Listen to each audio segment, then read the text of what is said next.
ಪ್ರತಿ ತಿಂಗಳು ಪಿಂಚಣಿ ಹಣವನ್ನು ಪಡಿತಕ್ಕಂತಹ ಪಿಂಚಣಿದಾರರ ಖಾತೆಗಾದರೆ ಮೇ ತಿಂಗಳ ಪಿಂಚಣಿ ಹಣಕ್ಕೆ ಸಂಬಂಧಪಟ್ಟಂತೆ ಈಗ ಒಂದು ಇಂಪಾರ್ಟೆಂಟ್ ಇನ್ಫಾರ್ಮೇಷನ್ ಆದರೆ ಬಂದಿದೆ. ಸೊ ಬನ್ನಿ ಅದರ ಬಗ್ಗೆ ನಾವು ಈ ವಿಡಿಯೋದಲ್ಲಿ ಮಾಹಿತಿಯನ್ನು ತಿಳ್ಕೊತಾ ಹೋಗೋಣ. ವಿಡಿಯೋವನ್ನು ಸ್ಟಾರ್ಟ್ ಮಾಡ್ತೀನಿ. ಅದಕ್ಕಿಂತ ಮೊದಲು ನೀವಿನ್ನೂ ನಮ್ಮ ಚಾನಲ್ಗೆ ಸಬ್ಸ್ಕ್ರೈಬ್ ಮಾಡದೇ ಇದ್ದರೆ ಈ ಕೂಡಲೇ ಚಾನಲ್ಗೆ ಸಬ್ಸ್ಕ್ರೈಬ್ ಮಾಡ್ಕೊಳ್ಳಿ ಮತ್ತು ಲೈಕ್ ಮಾಡಿ. ಈಗ ನಾವು ಇನ್ಫಾರ್ಮೇಷನನ್ನು ತಿಳ್ಕೊತಾ ಹೋಗೋಣ. ನೋಡಿ, ಇವತ್ತು ಪಿಂಚಣಿದಾರರ ಖಾತೆಗಾದರೆ ಮೇ ತಿಂಗಳ ಪಿಂಚಣಿ ಹಣವನ್ನು ಬಿಡುಗಡೆ ಮಾಡೋದಕ್ಕೆ ಸಂಬಂಧಪಟ್ಟಂತೆ ಇದೀಗ ಮಾಹಿತಿಯನ್ನು ತಿಳಿಸಲಾಗಿದೆ. ಯಾವ ಯಾವ ಜಿಲ್ಲೆಗಳಲ್ಲಿನ ಪಿಂಚಣಿದಾರರ ಖಾತೆಗಾದರೆ ಇವತ್ತು ಮೇ ತಿಂಗಳ ಪಿಂಚಣಿ ಹಣವನ್ನು ಇವತ್ತು ಬಿಡುಗಡೆ ಮಾಡಲಾಗ್ತದೆ.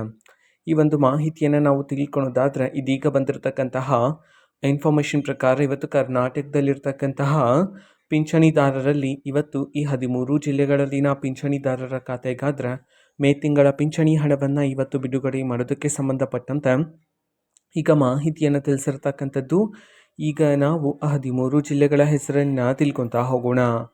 ಸೊ ಬನ್ನಿ, ಮೊದಲಿಗೆ ದಕ್ಷಿಣ ಕನ್ನಡ, ಧಾರವಾಡ, ದಾವಣಗೆರೆ, ಬೆಳಗಾವಿ, ಬಾಗಲಕೋಟೆ, ಬಳ್ಳಾರಿ, ಬೀದರ್, ಬೆಂಗಳೂರು ನಗರ, ಬೆಂಗಳೂರು ಗ್ರಾಮಾಂತರ, ಮಂಡ್ಯ, ಮೈಸೂರು, ಚಾಮರಾಜನಗರ, ಚಿಕ್ಕಬಳ್ಳಾಪುರ ಈ 13 ಜಿಲ್ಲೆಗಳಲ್ಲಿನ ಪಿಂಚಣಿದಾರರ ಖಾತೆಗಾದರೆ ಇವತ್ತು ಮೇ ತಿಂಗಳ ಪಿಂಚಣಿ ಹಣವನ್ನು ಬಿಡುಗಡೆ ಮಾಡೋದಕ್ಕೆ ಸಂಬಂಧಪಟ್ಟಂತೆ ಇದೀಗ ಮಾಹಿತಿಯನ್ನಾದರೂ ತಿಳಿಸಿರ್ತಕ್ಕಂಥದ್ದು.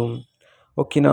ಸೊ ಇದು ಇವತ್ತಿನ ಒಂದು ವಿಡಿಯೋದೇ ರೀತಿ ಇನ್ನು ಹಲವಾರು ಯೋಜನೆಗಳಿಗೆ ಸಂಬಂಧಪಟ್ಟಂತೆ ಮಾಹಿತಿ ಬಂದ ನಂತರ ಆದಷ್ಟು ಬೇಗ ನಾನು ನಿಮಗೆ ಇನ್ಫಾರ್ಮೇಷನನ್ನು ತಿಳಿಸ್ತಾನೆ.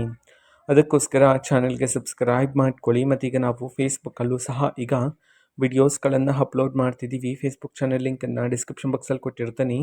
ಕ್ಲಿಕ್ ಮಾಡಿಬಿಟ್ಟು ಫಾಲೋ ಮಾಡಿ. ಓಕೆನಾ. So thank you. ಬಾಯ್.